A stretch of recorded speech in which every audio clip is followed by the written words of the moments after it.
નમસ્કાર.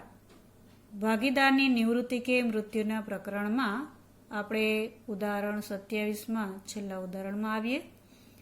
એ, બી અને સી 3:2:1ના પ્રમાણમાં નફો નુકસાન વહેંચતા ભાગીદારો છે. જૂનું પ્રમાણ છે 3:2:1.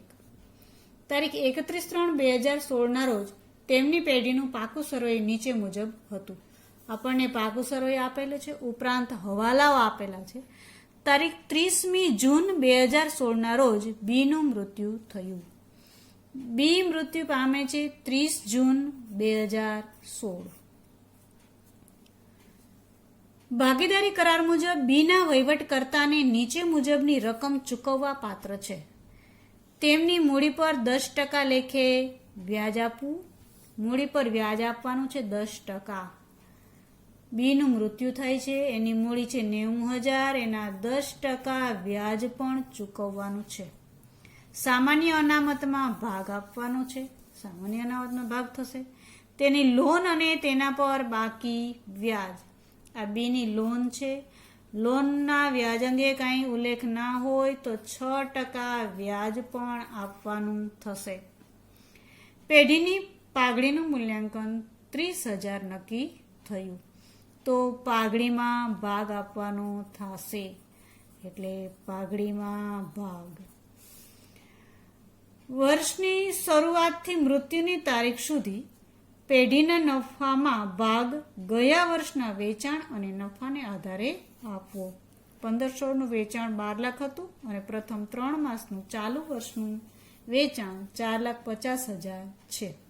વર્ષ 2015-16નું ચોખ્ખો નફો 2,40,000 હતો. આના આધારે નફો ગણવામાં આવશે અને એ નફામાં મૃત્યુ પામે છે બી, એનો ભાગ આપવામાં આવશે. પેટન્ટ પૂરેપૂરા માંડી વાળવા, તો અહીંયા પેટન્ટનો હવાલો છે અને માંડી વાળવાના છે. બધા જ માંડી વાળવાના છે પૂરેપૂરા. મકાનની કિંમતમાં 20% વધારો કરવો. આ મકાન છે, વત્તા 20% વધારો કરવાનો છે. બીના મૃત્યુ બાદ તારીખ 30 જૂન 2016ના રોજનું પાકું સરવૈયું તૈયાર કરો. તો આપણે અહીં દાખલાની અંદર માત્ર પાકું સરવૈયું માંગ્યું છે, પાકું સરવૈયું તૈયાર કરવાનું છે.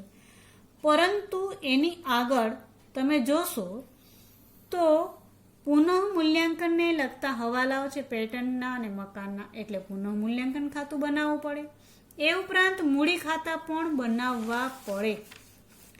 એટલા માટે બનાવવા પડે કે અહીં બી નિવૃત્ત થાય છે, બીના ભાગે શું આવે છે એ એમને ચૂકવવાનું છે, એ મૂડી ખાતામાં અસર આપવાની છે. એ ઉપરાંત અહીંયા પાઘડી છે, તો આ પાઘડી બાકી રહેતા ભાગીદારો બી નું મૃત્યુ થાય છે એટલે બીને આપશે, તો એમની મૂડી ખાતાની બાકી પણ ઘટશે.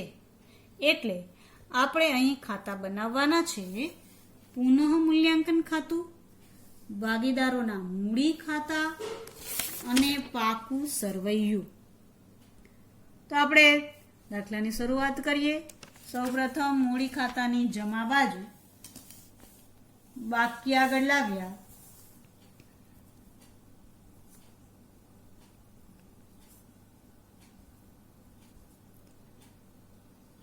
એની મૂડી છે 90,000, બીની મૂડી છે 90,000 અને સીની મૂડી છે 80,000.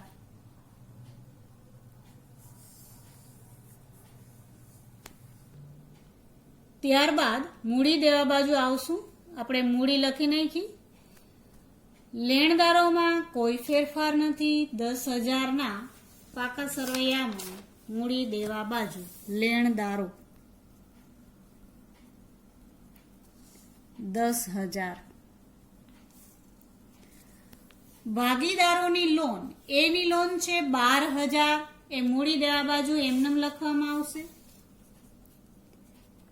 એની લોન 12,000.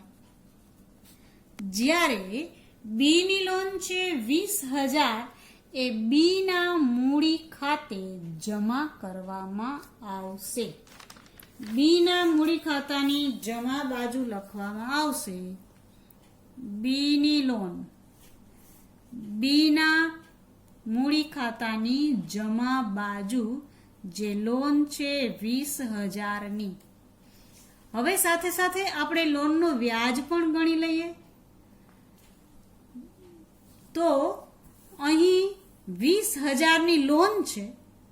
20,000ના 6% પ્રમાણે 3 માસનું વ્યાજ ગણાશે.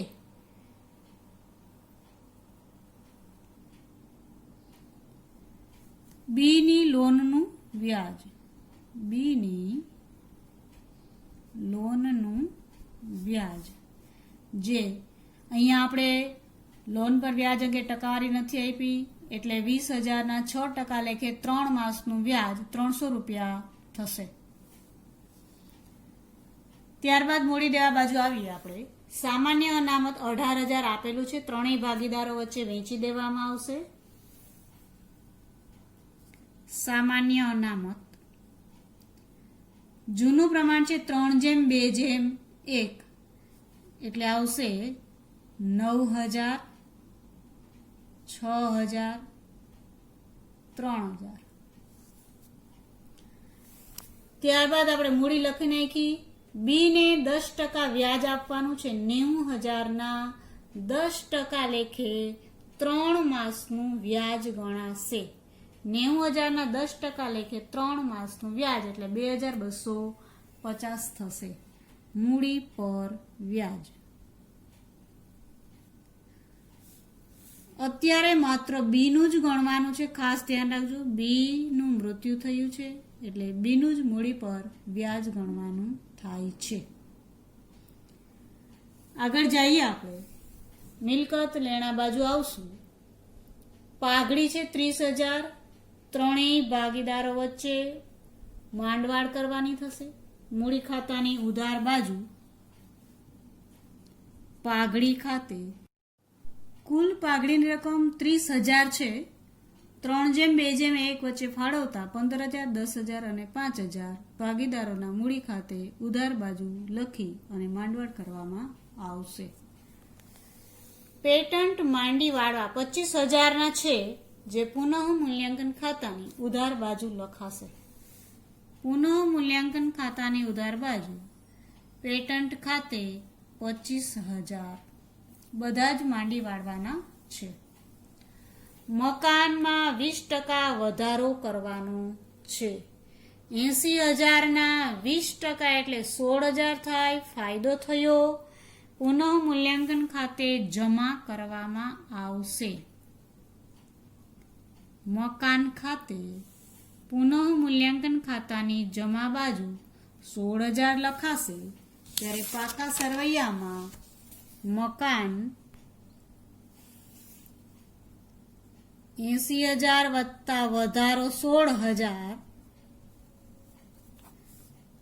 એટલે 96,000 લખાશે. ત્યારબાદ ફર્નિચર 60,000 કોઈ ફેરફાર નથી. મિલકત લેણા બાજુ ફર્નિચર 60,000. સ્ટોક જે આપેલો છે 50,000નો કોઈ ફેરફાર નથી. દેવાદારો 60,000ના કોઈ ફેરફાર નથી. રોકડ કોઈ ફેરફાર નથી. 15,000 લખવામાં આવશે. હવે આપણે હવાલાની અંદર ફરી જઈએ તો મૂડી પર વ્યાજ આપણે ગણી લીધું. સામાન્ય અનામતનો ભાગ ગણી લીધો. લોન અને લોનનું બાકી વ્યાજ ગણી લીધું. હવે આપણે આવીએ પાઘડી. પાઘડીનું મૂલ્યાંકન 30,000 નક્કી થયું તો પાઘડીમાં ભાગ આપવો પડે. તો મૃત્યુ થાય છે બીનું. બીને મળતી પાઘડી બરાબર કુલ પાઘડી છે 30,000ની. 30,000 ગુણ્યા પ્રમાણ છે 3:2:1 એટલે 2/6. તો 10,000 બીને પાઘડી આપવાની થાય છે. કોણ આપશે? આ 10,000 રૂપિયા 10,000 એ અને સી લાભના પ્રમાણમાં આપશે. તો અહીં પ્રમાણ હતું ABC 3:2:1. નવું પ્રમાણ આપેલું નથી, એમાંથી બી નીકળી ગયો તો એ અને સી ને લાભ થયો 3:1 પ્રમાણમાં. એટલે આ 10,000 રૂપિયા એ અને સી 3:1 પ્રમાણમાં આપશે. માટે નોંધ થાય એના મૂડી ખાતે ઉધાર, સીના મૂડી ખાતે ઉધાર તે બીના મૂડી ખાતે જમા 10,000. આ 10,000 રૂપિયા એ અને સી 3:1 પ્રમાણે આપશે. એટલે એ આપશે 7,500 અને સી આપશે 2,500. તો આની અસર આ ત્રણેયના મૂડી ખાતે આપવામાં આવશે. સૌપ્રથમ બી ના મૂડી ખાતાની જમા બાજુ આ બંનેના નામ લખવામાં આવશે. જમા બાજુ લખાશે એ ના મૂડી ખાતે બી ના ખાનામાં 7,500. સી ના મૂડી ખાતે વિગતમાં લખાય સી ના મૂડી ખાતે બી ના ખાનામાં 2,500. હવે આ બંને જણા આપે છે એટલે એમના મૂડી ખાતાની ઉધાર બાજુ લખાશે બી ના મૂડી ખાતે એ ના ખાનામાં લખાશે 7,500, બી ના ખાનામાં ડેશ અને સી ના ખાનામાં લખાશે 2,500. ત્યારબાદ હવાલા નંબર 5 માં આવીએ. 4 નંબર થઈ ગયો પાઘડી અંગે. વર્ષની શરૂઆતથી મૃત્યુની તારીખ સુધી પેઢીના નફામાં ભાગ આપવાનો છે. કઈ રીતે આપવાનો છે? વેચાણ અને નફાને આધારે. 15/16 નું વેચાણ 12 લાખ છે. 12 લાખ વેચાણ હતું ત્યારે 15/16 નો નફો થયો હતો 2,40,000. તો 3 માસનું વેચાણ આપેલું છે 4,50,000. તો ત્યારે એનો નફો કેટલો થયો હશે? તો આપણે ગણતરી કરીએ. અહીંયા વેચાણ અને નફો. વેચાણ 12 લાખ હતું ત્યારે નફો થયો હતો 2,40,000. 3 માસનું વેચાણ આપણને આપેલું છે 4,50,000. તો નફો કેટલો? 2,40,000 ગુણ્યા 4,50,000 ભાગ્યા 12 લાખ બરાબર નફો મળશે 90,000. આ 3 માસનો નફો. આ નફામાં બી નો ભાગ, તો બી નો નફો બરાબર 90,000 ગુણ્યા 2/6 બરાબર એમને ભાગ્યા આવશે 30,000 રૂપિયા. જ્યારે કોઈ ભાગીદારનું મૃત્યુ વચ્ચેથી થાય છે અને નફો આપવાનો થાય તો એમના નફા નુકસાન ઉપલબ્ધ ખાતે આ રકમ લખવામાં આવશે. એટલે મૂડી ખાતાની જમા બાજુ લખાશે નફા નુકસાન ઉપલબ્ધ ખાતે. નફા નુકસાન ઉપલબ્ધ ખાતે 30,000. હવે આપણે બંધ કરશું પુનઃ મૂલ્યાંકન ખાતું. ખાતું. પુનઃ મૂલ્યાંકન ખાતું બંધ કરશો એટલે ઉધાર બાજુ વધારે રકમ છે 25,000. 25,000 માઇનસ 16,000 એટલે 9,000 ની ખોટ આવી, જે મૂડી ખાતે લખાશે. ભાગીદાર ABC પ્રમાણ હતું 3:2:1, 4,500, 3,000 અને 1,500. ખોટ મૂડી ખાતાની ઉધાર બાજુ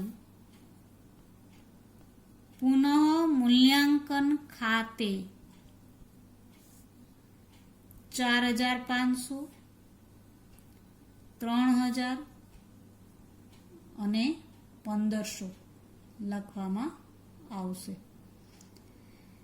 ત્યારબાદ સરવાળા કરવામાં આવશે. સૌપ્રથમ બી નું મૃત્યુ થાય છે એટલે બી ના ખાનાનો સરવાળો કરવાનો છે. સરવાળો થશે 1,58,550. બી ના ખાનાનો સરવાળો પહેલા કરવાનો છે. 1,58,550 એમાંથી ઉધારની રકમ બાદ કરશો. 10,000 અને 3,000, 13,000 બાદ કરશો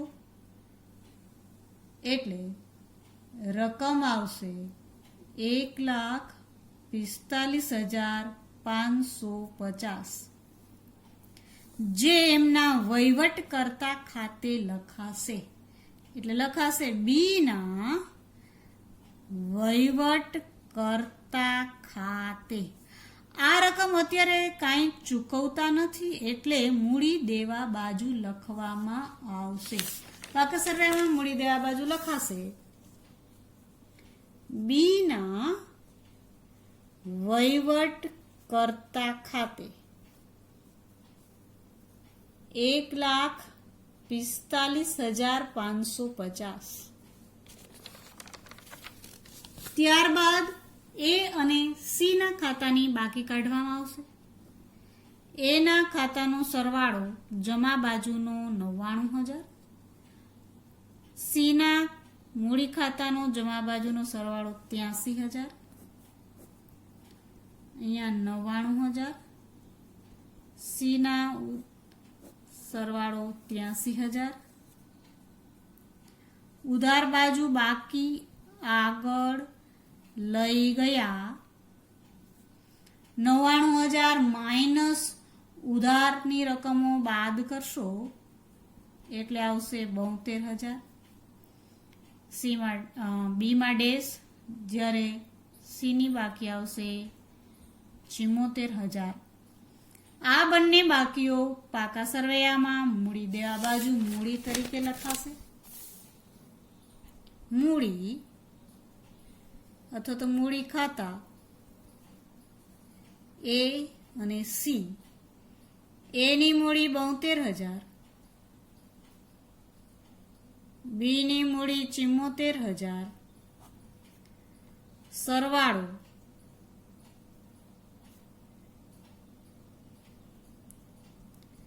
1,46,000. હવે આટલું લખી લીધા બાદ એક પ્રશ્ન આવશે, તમારે સરવાળો કરશો એટલે સૌ પ્રથમ તમારે મૂડી દેવા બાજુનો સરવાળો કરવાનો છે. મૂડી દેવા બાજુ સરવાળો કરશો એટલે સરવાળો થશે 3,13,550. આપણે જાણીએ છીએ કે પાકા સરવાળાનો બંને બાજુનો સરવાળો સરખો થાય 3,13,550. પરંતુ મિલકત લેણા બાજુ તમે સરવાળો કરશો તો સરવાળો ઓછો આવશે. મૂડી દેવા બાજુ સરવાળો કર્યો તો 3,13,550 આવ્યો. મિલકત લેણા બાજુ એટલો આવશે નહીં. રકમ ઘટશે તમારે 32,550, જે તમારે લખવાની છે નફા નુકસાન ઉપલક ખાતે. નફા નુકસાન ઉપલક ખાતે. તો આ રકમ શેની છે? આ રકમ જે 30,000 રૂપિયા નફો આપ્યો બી ને એની છે, એ ઉપરાંત મૂડી પર વ્યાજ અને લોન પર વ્યાજની છે. એટલે આ રકમ આજે 32,550 એ 30,000નો નફો છે, વત્તા મૂડી પર વ્યાજ છે 2,250, આ મૂડી પર વ્યાજ છે, એ ઉપરાંત 300 રૂપિયા લોનનું વ્યાજ છે. એટલે તમને ખ્યાલ ન આવતો હોય તો આ કૌંસમાં દર્શાવેલી રકમ તમારે કાંઈ લખવાની જરૂર નથી, ખાલી લખી નાખવાનું અહીં નફા નુકસાન ઉપલબ્ધ ખાતે અહીંયા ઘટતી રકમ હોય 32,550 ઘટ્યા તો તમે 32,550 અહીં લખી શકો અને આ રીતે દાખલો પૂર્ણ કરી શકો.